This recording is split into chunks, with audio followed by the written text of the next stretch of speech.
Well, g'day guys, and welcome back to TJM Brendale, and more importantly, welcome back to Project Ranger. We're starting at the front of the car now, so it's time to rip this off, change the total look and style of the front of this car, and put a TJM bull bar on it. So watch me as we go into a little bit more detail about how we go through this process.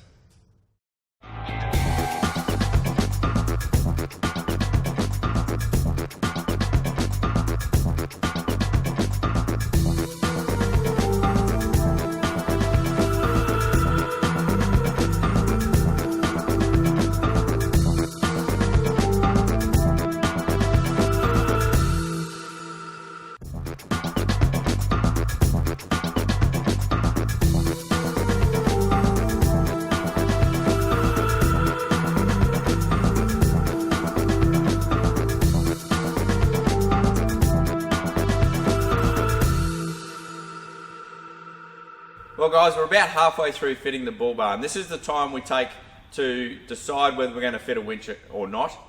In this case, obviously we are. So with TJM, we've got three winches. We've got their 9,500 pound wire rope, got 9,500 pound synthetic rope, and the 12,000 pound with synthetic rope as well. For our car, well, it's a 9,500 pound. Plenty big enough to do that job.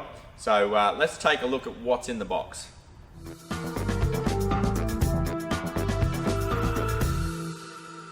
Start off with our winch. We've got a 9,500 pound with synthetic cable. We get an isolator switch as standard with this box. We get your hawse fair lead. We get your hook with a safety lanyard on it as well. And it also comes with what they call a puck. This puck is also designed for safety, which we'll go through a little bit later on as well. All your nuts and bolts required. It comes with your typical hand control, so a length of cable plugs into the control box and you can operate it like this. Standard feature also is, if you don't want to use that, you've got this remote control unit. So this gets connected to the control box, gets tucked away somewhere, and then there's your remote. No cable between the two of them, so it makes for a little bit more safer use, so you don't have to worry about the cable getting caught up anywhere. You get a bracket which bolts to the side, to the top of the winch, and that takes the control box. So the control box bolts to this, and then on top of the winch. Specific to always with TJM, we've always hidden our control box underneath the winch, so you don't actually have to see it, which is a really good feature of our products. Last but not least, just quickly, if you have a look at all the cabling has this sheath on it. This is a protected sheath that you don't have to add on extra. It's part of the actual winch, so it's a really good safety feature with this particular wiring system that we have with the winch. Right, so we're going to get on the bar now and go through it with you installed on the car. Okay guys, so out of the box and into the frame. The winch is now sitting in the cradle, and this is the cradle which is part of the overall bull bar structure and the framework which bolts to the chassis rail. So here it is. We've got our gear lever. The gear lever is fairly simple. It's in or out, engaged or disengaged for free spool or for winching. The control box. The control box is hidden underneath the bull bar, and you'll see that later on. It's not sitting up on top of the bull bar like some other manufacturers. The other thing we do too is we've got this black box up here. This black box, as I talked about before, is here to operate this remote control unit, so there's no cord between you and the car in operation. So it's a little bit of a safety feature and a great feature to have as a standard part of the TJM Torque winch range. Alright, so the red cable up here, it's going up to our isolation switch, again a standard feature of the winch, and then this is going to our main battery, and we always use our main battery for when we're operating the winch, not our auxiliary battery. It's a high amperage product, and that's what the starting battery is also designed for. Now, one of the critical things with any winch, you've got to use them. All I mean by that is don't go out and use it every week.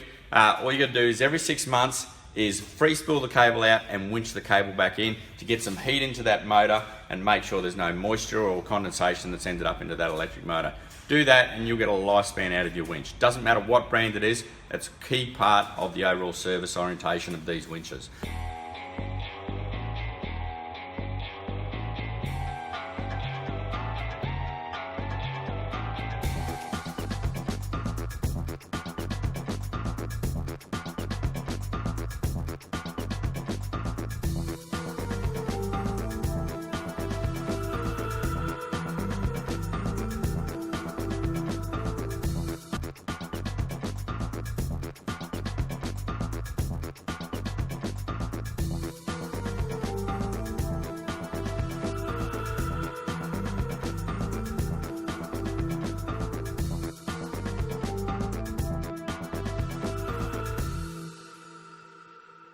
Rightio guys, so I don't know about you, but I'm worn out. The bumper bar's off. We've now got the winch frame or the bull bar frame mounted to the chassis rail, and this sets the platform for everything to work off. So for example, we've got airbag compatible mounts here. So if you have a real close look here, you can see the design of our airbag mounts. These are new to TJM. This is a new design that we've just done a painting on, and it is something different that no one else has. This stops the rotation of the bull bar and is something significant when you're looking at a bull bar. Make sure you have a look at the mounting system. The other side you can see here is the frame. The frame is where the winch sits between the two chassis rail points, and you can also see here as we close up look at the rated recovery points that run down the chassis rail and formulate part of the overall structure, which gives us a bull bar and gives you a bull bar that gives you peace of mind to make sure that what's behind the bar is actually just as important as what's going to be in front of the bar.